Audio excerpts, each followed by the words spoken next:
Hello, welcome to Talk Truth. My name is Corey Huntsberger. I have my father, Alan Huntsberger, in the studio with me. We are following along with a documentary. If you've missed part 1, part 2, part 3, go back and watch it. It's fascinating. We're going to be watching the final episode, part 4, today. Before we do, we got to start with our foundational verse. The earth and everything in it, the world and its inhabitants belong to the Lord. For he laid its foundation on the seas and established it on the rivers. Psalm 24, 1 and 2. Basically, what we're saying is he's the creator. We believe that there's a creator of this world, created the trees, the squirrels, the water, the sky, the air that we breathe. And he's in control and understands kind of what we're going through here on this planet. Right, Dad? Absolutely. Psalms 24 tells us that God owns everything. And Ephesians, like I've been saying this week, tells us that he wanted you. Not as an afterthought, not as a reaction to sin, but by design. You were chosen before you ever failed, before you ever succeeded, before you ever made a decision for or against God. That truth changes everything. It means your value does not come from what you do. It comes from who chose you. And notice this, he did not choose us because we were holy. He chose us to be holy. Holiness is not the entrance requirement. It is the result of belonging. And when we say the earth is the Lord's, we are also saying, I am the Lord's. Not owned like property, but chosen like a child. You do not belong to yourself, and that is not a loss. That is freedom. Because the one who owns all things is the same one who chose you before the world began. And when God chooses, he does not abandon. He finishes what he starts. Yeah. We know truth is under attack, especially when it comes to your health. And that's why this episode is brought to you by Freedom Health. They believe your health decisions should be yours. Go to freedomhealth.is and use our promo code TRUTH15 to receive $15 off your order today. That's good. I'm excited about our guest. He's back for another segment of this incredible film. We've got Dean Rainey on the show. Dean, welcome back to the show. Hi, good to see you again. Good to see you. And I just got to say, again, if you guys missed part 1, part 2, part 3, go back and watch it. This is our final episode. And like we've said, this isn't everything. This was only kind of cut up for the timing of our show to be able to fit. If people want to go and watch the entire thing, share it with their friends and family, where can they go to find the film and share it and support it? You can go to raineymedia.com, and up at the top of the menu, you can click on the button that says, why can't we talk about this? It'll take you to the page where the film is there. And yes, please support the film and please share it with friends and family. And we just need to get this message out there and the story of Michael out there for everybody. Yep. We're on part 4. Dean, what are we going to see in this one? Well, this is sort of the conclusion, the final thoughts. Everybody will weigh in on what has happened to Michael and what maybe lies ahead for him. And it's a bit of a reflection on that. And we see where Michael ultimately ends up. Yeah. Incredible story. And I'm so grateful, I'm sure Michael is too, that you were there to be able to document this. I do know that this one is not your fairy tale ending, correct? But you are doing a follow-up. You want to just tell us a little bit about that real quick? Yeah, like after the film came out, the response we got was wonderful. So much support from Michael, encouragement, lifted his spirits, and a lot of suggestions for protocols, for supplements and medications and procedures that might help him. And so he did look into some of them. Well, he looked into everything. You tried everything. Basically, when you're that desperate, you're going to try everything.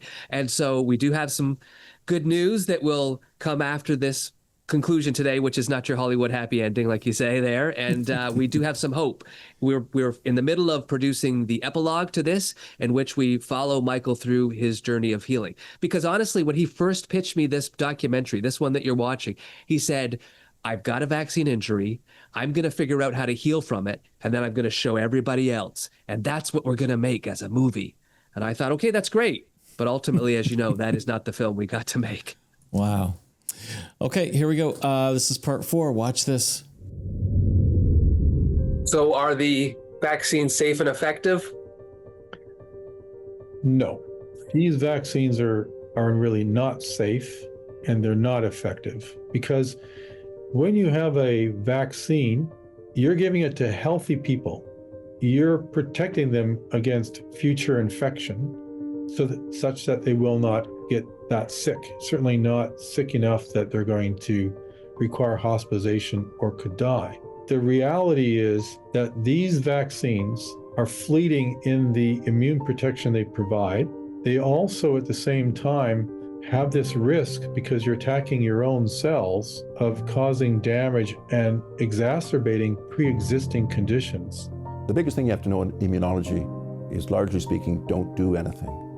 Don't put jabs into people that will wreck their immune system. That is what the mRNA vax is and does. It has wrecked the immune systems. The body attacks non-self. Any vaccine is by definition non-self. And especially this mRNA that waves a flag telling the whole body as it's inflaming your heart, this is spike that is not of you. What the body does is it attacks the tissues, the cells of the heart or of the kidney or of the brain stem, in Michael's case, and of C1 and C2 just below the brain stem. And Michael's own healthy immune system went after his previously absolutely normal spinal tissues. And that is what has robbed Michael Osh. The Health Canada and government messaging around these vaccines has been so wrong. They are anything but safe and effective. But they say the vaccine stays at the site of injection. The vaccine is not bioengineered modified mRNA. The genetic material will not enter the nucleus. The DNA is fragmented and not bioactive. The vaccines are not associated with increasing cancer. These are vaccines and not gene therapy. None of that is true. All I know, Dean, right now is I'm a broken man. I'm broken, but I'm not defeated. Yeah. You know, I'm bent, but I'm not going to break. So for me, is I just want to tell people out there that that there are people out there like me, and it should be their choice. I had no choice at the time. I had to take the vaccine, or I wouldn't be able to make any money. I'm not saying everything's okay. I still think people are still getting COVID. They're minor cases. So I'm just trying to say is that it's not all about me, but it's about people like me, you know, and I know they can't fix me. There's nothing that anybody, any experts or doctors I've seen, they say they can't fix me. All they can do is control my problem. And that's the ace of spades that was dealt to me, and I just gotta play it. I'm terrified that we're never going to get the proper answers. We're never going to, for the little guy who is now questioning it. And I think that despite how anyone felt about COVID-19, despite how they felt about the way it was handled, despite how anyone felt about vaccines, the taxpayer deserves to know the truth. They deserve to know the answers to the questions that are being asked of me. Did things work? Were vaccines necessary? Did we go about this the right way? Those are all very simple questions that we all deserve an answer to, and it should be an honest answer. If the government came out and said, look, you know what, we had no idea what we were dealing with, we dealt with it this way because we didn't know better, there might be some empathy, there might be some sympathy. But when they don't answer the question, when they dodge and they use messaging that people are now seeing through, it's difficult to have any empathy or sympathy for them. This is very brave people who decided to write down the books and to speak out. They're very brave. I'm hoping that where we go from here is that first people become aware of these problems, that politicians, recognize this as well. We're already seeing this in our population. I mean, the fact of the matter is the adoption of these booster shots has just plummeted. And so the public knows it. In many other countries, in Europe, for example, they don't recommend these vaccines anymore for children. They don't recommend for even adults. And in some places, they won't even pay for it. In North America, we just do not seem to be getting the message. This is fantastic. Thank you so much for taking the time. Well, hopefully there's some material there that you might be able to use. I might maybe get 30 seconds out of it. Yeah, that's what I figured. That's the nature. And then that's what you should be doing. You should be talking to different people with totally different opinions. And somehow, when you see what they have to say, you kind of start to get a sense of, the truth is somewhere presumably in between. I think you'll find it's a lot on my side because I've done so much work. I mean, I have nothing to profit from this, but what I am very concerned about, and this is what scientists should be doing, right? We're looking for the truth. We want to know what's going on. We don't want to be going down dogma that actually is false. We work hard to fight against dogma and seek truth. Yeah, absolutely. It's interesting that you say I should get a varied voices of opinion, which is, yes, as a filmmaker, that's my number one thing. But this is probably the one project where it's the most difficult. Yeah. Interview Timothy Caulfield. Timothy Caulfield is a lawyer, and then he's a professor. He has no actual training in health sciences at all, or even science, from what I can tell. He will not actually debate anybody who has a different opinion from him, and his opinion is completely informed by Health Canada. But he has grant funding to basically go out there and call people like myself purveyors of misinformation. See, I told you we'd come back to Timothy Caulfield. It wasn't difficult to find Mr. Caulfield's stance on the COVID vaccination. He's been a very vocal proponent of them. However, as I read through his articles, I noticed there was a lack of scientific data or research in his writings, and he always tied the issue to politics. For example, he believes a person's vaccine status is based mostly on political ideology, or that the number of COVID deaths can be directly related to the political ideology of a state or province. And as I mentioned earlier in this film, Mr. Caulfield received over $3 million in funding from the Canadian government to disprove the following COVID treatments. I'm using quotes here because I'd never heard of these treatments before. Drinking bleach, drinking garlic soup, drinking silver, snorting cocaine, and drinking cow urine. So as you can imagine, I was very eager to speak with Mr. Caulfield, and I really wanted to hear everything he had to say on the topic of mRNA vaccines. And so I sent him a letter where I explained that I was doing a documentary on a local person in my town with a vaccination injury, and that many of the expert scientists and doctors that I spoke with actually recommended I reach out to Mr. Caulfield and to speak to him. And so I was really hoping that I would hear from him. So let me just read you his response, which would be, I didn't get one. And so I followed up with his assistant and wrote the same thing, and she said nothing. And then I followed up one last time because I was really trying to encourage them to participate because we were wrapping up production. And again, their email response was nada. So, I mean, I tried. I did really try.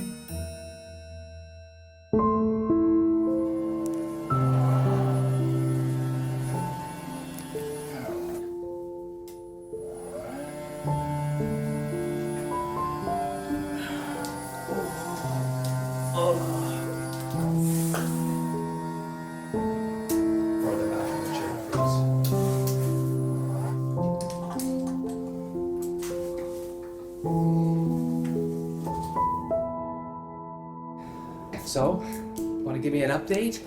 Well, you know, it's 2 years, 3.5 months since my vaccine.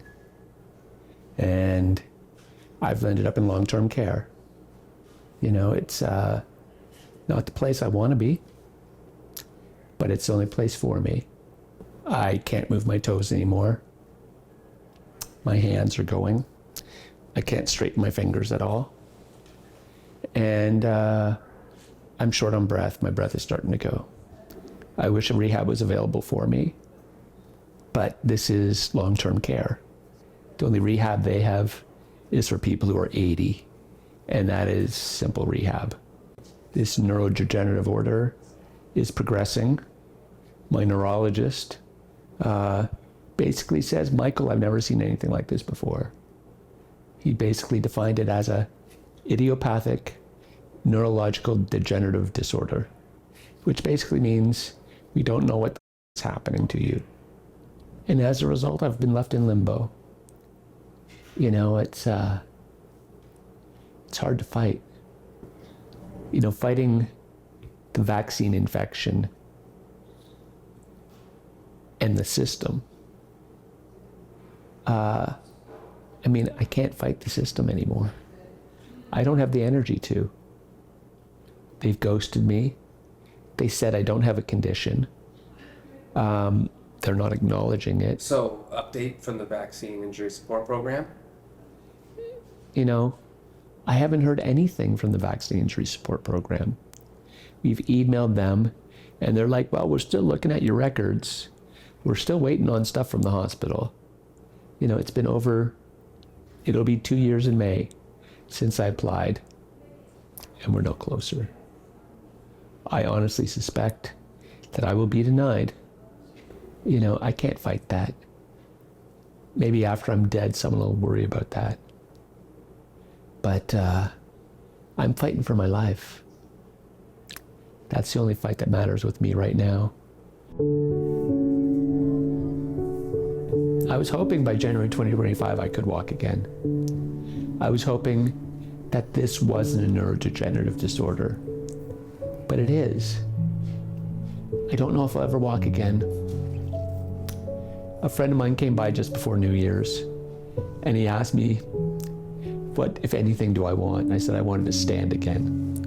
So he helped me sit up on the side of the bed. We boosted the bed up, and then I stood in my walker. We took a few pictures of me standing. I can't lift my feet off the ground. I can't move my ankles. I can't bend my toes, but I stood up again. That's about as close as I'll get to walking, unless a miracle happens. So there is no medical plan for you? Right now, there's no medical plan test for me. There's no plan going forward. There's nothing for me, except for sit here and wait to die. The thing I regret is the places I'll never get to go. Never be able to hold my granddaughter again. Never be able to make love to my wife. You know, never be able to, all those things I used to take for granted that are now stripped from me. And it's hard to let go of the life you had to live inside of this new box that I have. And even though I'm grateful I'm alive, I have to learn to be grateful for less. And it's, I'm not gonna lie. There are times I think I'd rather be dead. There are times where I cry, thinking about what is left in my life. But yet I persevere.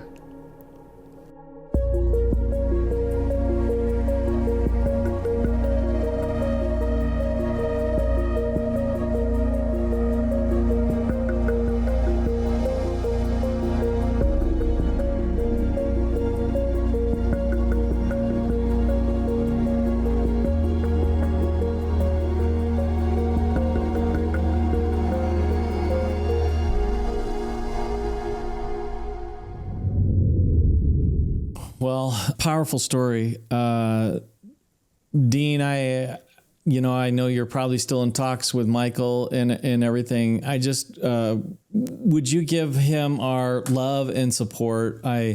It's so heartbreaking. I can't imagine how strong Michael has to be to go through everything he's gone through. It's like you can't even just deal with your injury. You now have to battle the world to be heard. I think that's what upsets me the most, right? Yeah, I don't know about absolutely. you. Yeah, absolutely. And it's it's like 3 years since he was first injured, like 3, 4 years. Yeah, like this is a marathon. This is a long haul. Yeah. And you just don't know what's going to happen. But we've got to keep pushing the story and fighting this. Yeah, and I think there's nothing more disrespectful than not to be heard, and not to even get the response, like to be ignored, to be tossed aside is it's just an added disgust to the long list of disgust I feel, of this whole process that everyone went through, how they demonized all of us, how they forced. And I know Trudeau says, I didn't force anyone to take okay. Yeah. Okay. You just humiliated everybody, called them a bunch of names, told them you can't do this, you can't do that, treated them, like the disease itself, if they had questions. It's disgusting.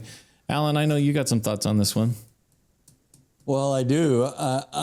First of all, I just want to say, Michael, what a strong gentleman. He really is. He's very strong. And I love his thoughts that he's going to be healed, like healing is coming. And I believe that. I join him in that belief and believe that he will be healed, and we'll see some great things that will happen out of all that.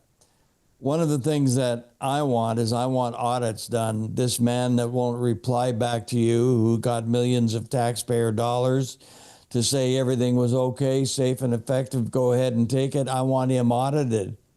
And I want to know, why are we not auditing? We have AI now. We can audit him in probably a couple of days or less and find out exactly where the money went and how the money was spent, and where it came from. So, I mean, there is corruption, there is evil. We're in a spiritual battle, but greater is he that is in us than he that is in the world. And victory is ours. We live a victorious life. And it may look like the enemy has got victory or is going to continue on with victory. But in the end, no, God wins. And we know that. And I praise his holy name for that. Yeah. Dean, I want to ask you, since you've wrapped on, the filming of this, and you pieced it all together and you put it out there to the public and people have been able to watch it, have you seen a shift of people waking up? Has everyone's, stayed on their side of belief? Are you seeing, I think, I know this is waking some people up. Are you seeing that? Is it enough so we don't have to go through this again? What are your thoughts on that? Yeah, fortunately, I am. I mean, it's only my world, but as I go through promoting the film, sharing the film, doing screenings, absolutely. Publicly, people may not like my stuff on social media or comment, but when I see them person to person and we're two human beings, they look me in the eye and they say, wow, that was a fantastic film. That was not what I thought. Or they say, I think I might have a vaccine injury, or I know somebody. It's just getting rid of that stigma, allowing people to feel strong enough to stand up and speak the truth. And so, yes, it's happening. It is happening. And the funny thing is, I can't find anybody pro-vaccine now to come on and talk about it. I can't get an interview with Timothy Caulfield. I can't I can't get anybody to defend these things anymore because they know I don't really want to be tied to that. So the pendulum has swung, thankfully. Yeah. And what about the hate that you received? Did you receive a lot of hate when you pushed this out to the public? Yeah, a lot more than I thought I would. I get called a grifter a lot. And I think the key is, though, you got to make money when you're a grifter, not sacrifice your business and your livelihood to make a film. Definitely some trolls, but they've all calmed down. And so that's been nice. And, and Michael, I don't think he sees much now because the people around, they just jump in and they just battle the trolls and everything now. And really, people can't argue. They can react emotionally, but they have no rebuttal because the evidence isn't in their favor anymore. So they really fall off, real quickly when that happens. Well, I really appreciate your coming on the show, being able to allow us to view this documentary that you did. Where can people go to find this one, support it, send it to their friends and family to watch it all the way through? And then where do they go to catch the new one that's coming out? I call it the Why Can't We Talk About This, part 2, the good news, because there is some good news in Michael's story that you're excited to share. Can you direct the people where they need to go? Yeah, if you go to raineymedia.com and you click the button up in the menu that says, Why Can't We Talk About This? It'll take you to a page where you can support the film, watch the full film, and share it from there with friends and family. And then please, if you're interested in seeing the epilogue that we're making here, I guess, the next chapter, the good news, that is at zerospike.org/talk about this. And we're making the sequel there following Michael's healing. He's on some protocols that seem to be giving some positive results. So we're very, very excited about this because, this is the film we wanted to make, the healing, the hope. I know it's good news, but again, it's probably going to be another opportunity for the trolls to give you some hate, because I think you're talking about ivermectin and different, the NAC, different protocols that he went through. I think we're going to be able to, I don't want to give away any spoilers, but able to see the healing process and the progress he's making. It's pretty exciting to watch, right? Absolutely. Absolutely. This is a guy that I have been watching deteriorate for like 3 years. And to see him now eat with a fork and spoon, to be able to be out and about in his wheelchair all day, it's incredible. Yeah. It's incredible. And it gives hope to me, to everybody else. And bring on the hate. Love me or hate me. There's no impact in the middle. So I don't care. I want to be protested. I want attention. Let's get this out there. Let's talk about this. Yeah, that's what I say. The haters are actually really good. They're the ones that promote it the best for people to go see. I always say when I get a comment, I say, thanks for, upping the engagement in the algorithm because you're engaging with my content. They can't tell if it's pro or anti. It's just engagement. So yeah. Agreed. Dean, thank you so much for being on the show. We really appreciate you, and we'll follow up with all the other things that you're doing. Thanks for being here. Thank you. Thank you so much for what you fellas do and for the opportunity to come on and tell Michael's story. You want to help support our mission, keep this kind of conversation and truth on the air across our nation that so desperately needs it.